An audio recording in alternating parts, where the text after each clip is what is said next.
विराजस, आणि मी तुला बजावून सांगितलं होतं की या मुलीला पुन्हा भेटू नकोस. मग का गेलास पुन्हा आणि लग्न करून आलास? विराजस, अरे तुला कळतंय का तू काय केलंस ते? विराजस, बस बस झालं. काय लावल्यासारखं लग्न?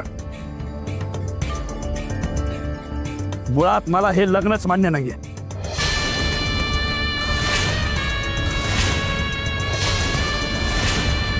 माझ्या मुलाचं लग्न मी जिथे म्हणीन तिथे आणि तसंच होईल. मला हा पोरखेळ मान्य नाहीये. संजीवनी, या मुलीच्या गळ्यातलं मंगळसूत्र काढ आणि हाकलून द्यायला.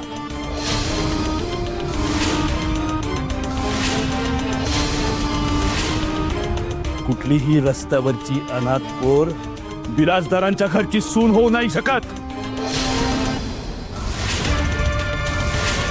म्हणूनच मला या अनाथांचं ना तिटकाराय.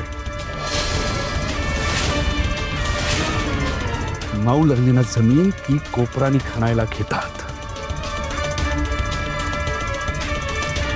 विराजसनी जरा मदत केली असेल तुला, लगेच चिकटलीस त्याला जळू सारखी.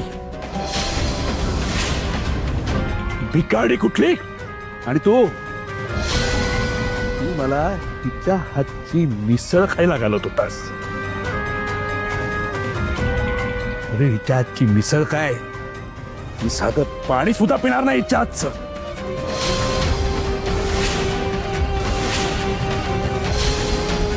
म्हणून हिची मिसळ मी कुत्र्यांना सुद्धा खायला नाही घातली.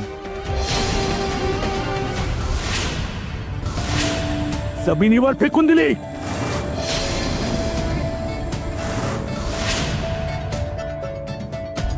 कोण कोणाची घाण माहित नाही, माझ्या घरात घेऊन आला सरळ.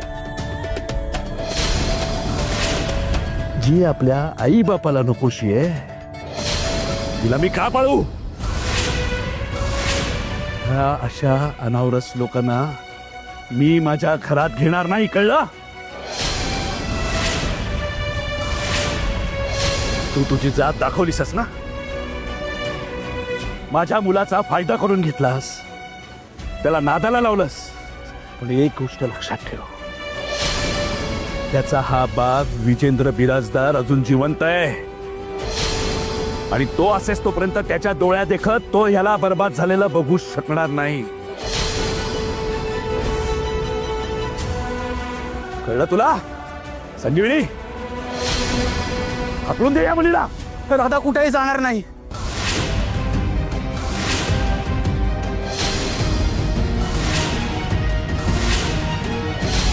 विराजस, तू गप्प बस. मी गप्पा बसणार नाही.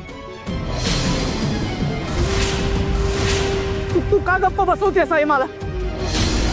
बाबा का सारखं असं बोलतायत तिला?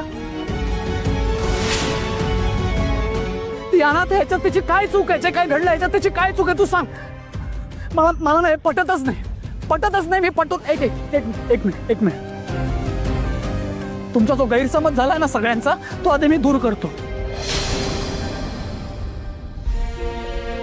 ही नाही चुकली,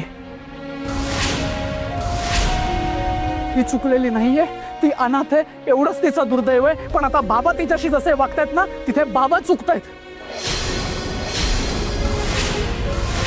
विराजस, तू बाबांविषयी बोलतोयस, आधी माफी माग त्यांची आणि या मुलीला इथून जायला सांग. अरे काय माफी माग बाबांची? माफी नाही मागायची, माफी नाही मागणार मी माफी बाबांची. नेहमीच आहे यार, चाचूशी असं बोलतात, आजीशी असं बोलतात आणि आता ही. मला हे पटलेलं नाही. मी बाबांची माफी मागणार नाही आणि मी राधाला इथून जायला सांगणार नाही. विराजस, अरे काही समजवायला येऊ नको, माझ्याशी बोलायला त्याहून येऊ नको. हा बाबांचा हट्ट आहे ना? बाबा तुमचा हट्ट आहे ना हा? मग तुम्ही पण लक्षात घ्या, मी तुमचाच मुलगा आहे. अग्नीच्या साक्षीने मी हिच्या गळ्यात मंगळसूत्र घातलंय, त्यामुळे राधा कुठेही जाणार नाही.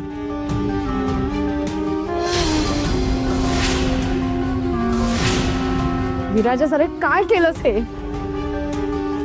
ही मुलगी आपल्या घरात, ही आपल्या घरात येऊच शकत नाही. दादा हिला हाकल आधी.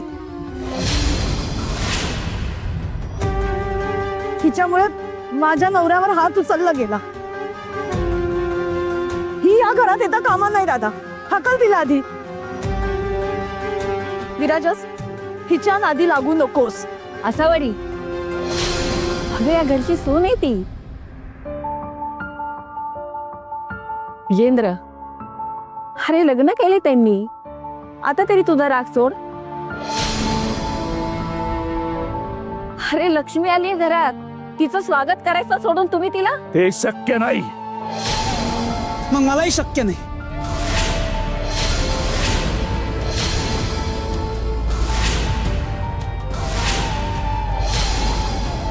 तुम्हाला राहता या घरात आलेलं नको आहे ना, मग मी पण या घरात राहणार नाही.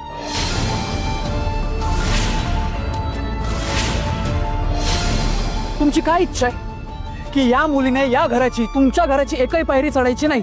मग माझी पण ही इच्छा आहे की जोपर्यंत राधाला या घरात जागा मिळत नाही तोपर्यंत मी सुद्धा तुमच्या घराची एकही पायरी चढणार नाही. संपला विषय.